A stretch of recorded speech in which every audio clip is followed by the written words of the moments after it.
Welcome to Video 4 in Module 2 of ABEJAS. This video will go over how to assess a colony's queen status. The queen bee is essential for maintaining the colony's population, organization, and overall health. Her role extends beyond reproduction, including chemical signaling, colony coordination, and influencing the colony's stability and productivity. Without a healthy queen, a honeybee colony struggles to survive. A colony with a queen that is performing her egg-laying job correctly is commonly referred to as queen right. A colony that is queenless or has a failing queen will have decreased brood production compared to a colony that is queen right. Lower numbers of new bees can lead to poor colony health and eventually a collapsed colony. To diagnose common queen problems, look for these 5 warning signs. Absence of eggs, change in colony behavior, poor brood pattern, abundance of drones with or without multiple eggs in a cell, and queen cells. The first warning sign we will talk about is the absence of eggs. Spotting the queen herself is an indicator of a queen-right colony. However, finding the queen can be challenging and is often not necessary. To determine if a honeybee colony is queen-right without seeing the queen, look for eggs. Eggs are a sign the queen is in the colony and laying.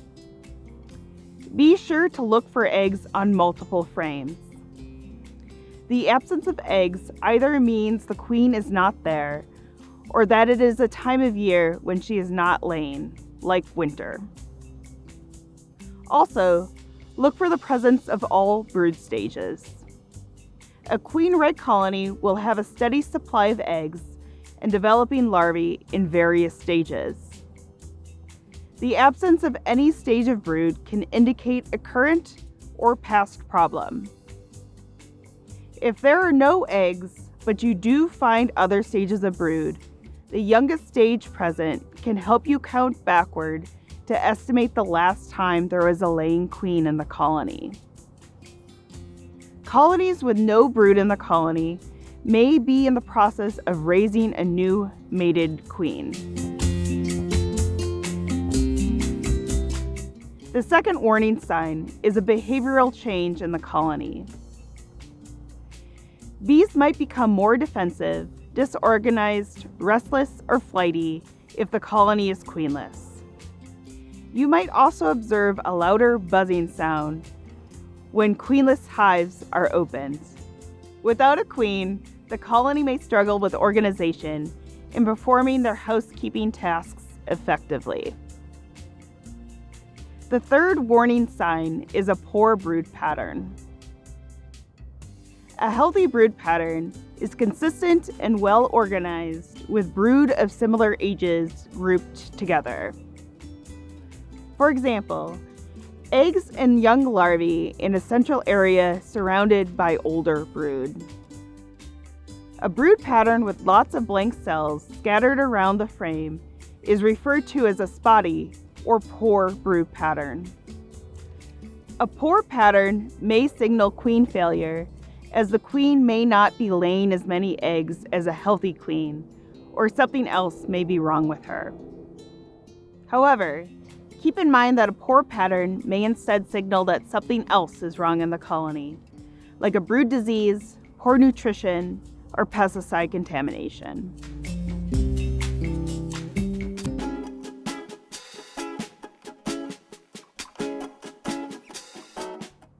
The fourth warning sign is an abundance of drones with or without multiple eggs in a cell. Healthy colonies raise drones in the spring and summer, but too many drones can signal a problem. A beekeeper may first identify the problem by noticing a large population of adult drones. However, the real issue is when a colony raises the bulbous wax-covered drone brood in worker-sized cells. The large adult drone population is a result of the colony raising lots of drones. Drone brood in worker-sized cells means one of two scenarios. One scenario is the queen laying unfertilized eggs that develop into drones. Here, the queen is called a drone layer. As a reminder, fertilized eggs become female workers, and unfertilized eggs become drones. A drone-laying queen ran out of live sperm to fertilize the eggs, resulting in only drone offspring. The second scenario is when a colony is queenless for so long that some of the worker bees' ovaries develop, and they lay eggs in cells. These workers cannot mate, so they cannot lay fertilized eggs that develop into worker bees, but they can lay unfertilized eggs that develop into drones. This is called laying workers. Differentiate between a drone-laying queen and laying workers by looking at the eggs. A drone-laying queen will still lay one egg at the bottom of each cell. Laying worker bees often lay multiple eggs in one cell and place eggs in unusual places in cells. Worker abdomens are shorter than a queen's abdomen, so they may lay eggs on the side wall of the cells rather than on the bottom middle of the cell. Some worker-laid eggs can look like queen eggs, one egg in the bottom middle of the cell. Look at multiple cells when investigating the problem. Note that brand new queens may lay more than one egg in a single cell. This is normal behavior, which will correct itself over time.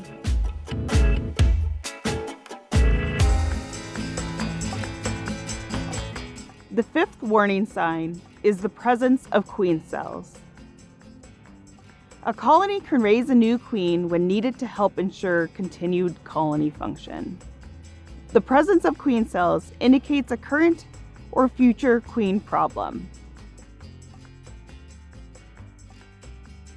Honeybees raise new queens in three scenarios: an emergency when the queen is suddenly killed, like accidentally by the beekeeper, when the colony is preparing to swarm, and to replace a failing queen. The colony may not have a laying queen in the colony for a period of time as they work to replace the old queen. In an emergency, when the queen suddenly dies, worker bees can try to raise a new queen from existing young larvae.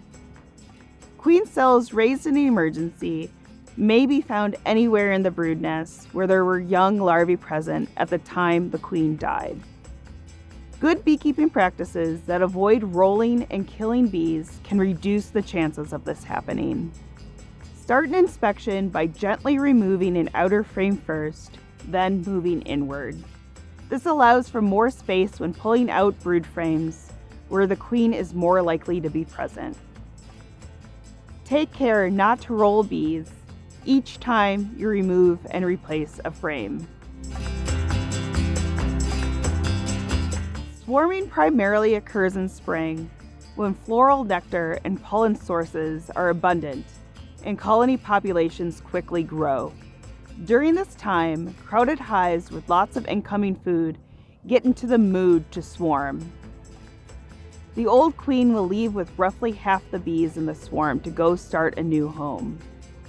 The old queen bee stops laying eggs about a day prior to swarming to shrink her abdomen, allowing her to fly with the swarm. The bees remaining in the hive get a new queen.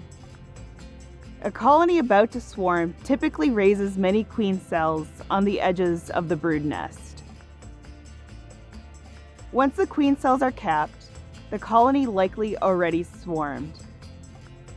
The third case in which a colony raises queen cells is when a colony replaces a failing queen. A queen may fail due to running out of viable stored sperm, disease, or other reasons. This process is known as supersedure and helps ensure colony survival. The worker bees raise queen cells typically when the old queen is still in the colony. Compared to a swarming situation, there are usually fewer queen cells and the colony population is smaller. In any of these three situations, there is a risk the colony will not end up with a mated queen. If the new queen dies or fails to mate, the colony will end up queenless and will need beekeeper intervention for the colony to survive.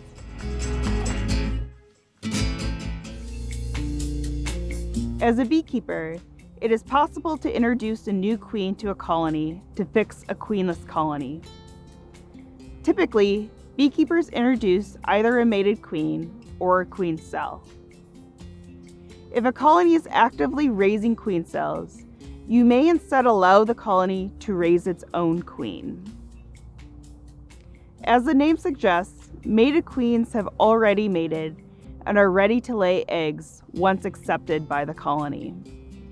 Mated queens are introduced in screen cages, which allows the bees to become accustomed to the queen's pheromones and for her to acquire the hive smell. This slow introduction reduces the chances of rejection. A new queen introduced as a queen cell needs to emerge from her cell, reach sexual maturity, mate, and then return to the colony before she starts laying eggs. Generally, it is best to introduce queen cells when weather is consistently warm and sunny for a successful mating flight. Before introducing a new queen to a colony, double-check to ensure your colony is truly queenless. Look for evidence that the colony has a virgin, like an emerged queen cell. A colony will not accept a new queen if they raised their own. If you confirm the colony is queenless, you can introduce a new queen. Destroy any queen cells before introduction. After introducing a new queen, monitor the colony to see if the bees accepted her and if she is laying eggs. A colony is more likely to be receptive to a new queen if they are smaller in population, full of younger worker bees, and well fed. Another tip to maintain hive strength and increase queen acceptance is to add a frame of brood or two from another queen-right colony in the apiary. Utilize what you have learned from the previous video to ensure that your colonies are well fed during requeening. Since queen failure can result in a colony being unproductive or lead to death, beekeepers often replace queens that appear to be underperforming to fix problems or to avoid future problems. When deciding if a queen is underperforming or failing, consider the age of the queen, how the brood pattern looks, if the colony is growing slower compared to other surrounding colonies, or if you see physical damage to the queen. These signs are often attributed to the queen's performance. However, it can be difficult to tease apart colony health due to the queen or environment. The queen may be blamed when the issue is due to the colony conditions or environment instead. Take a good look in the colony to find clues on the source of the problem.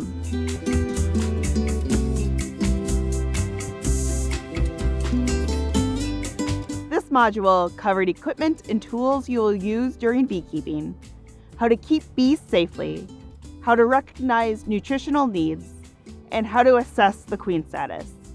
The next module will cover pests, parasites, and pathogens.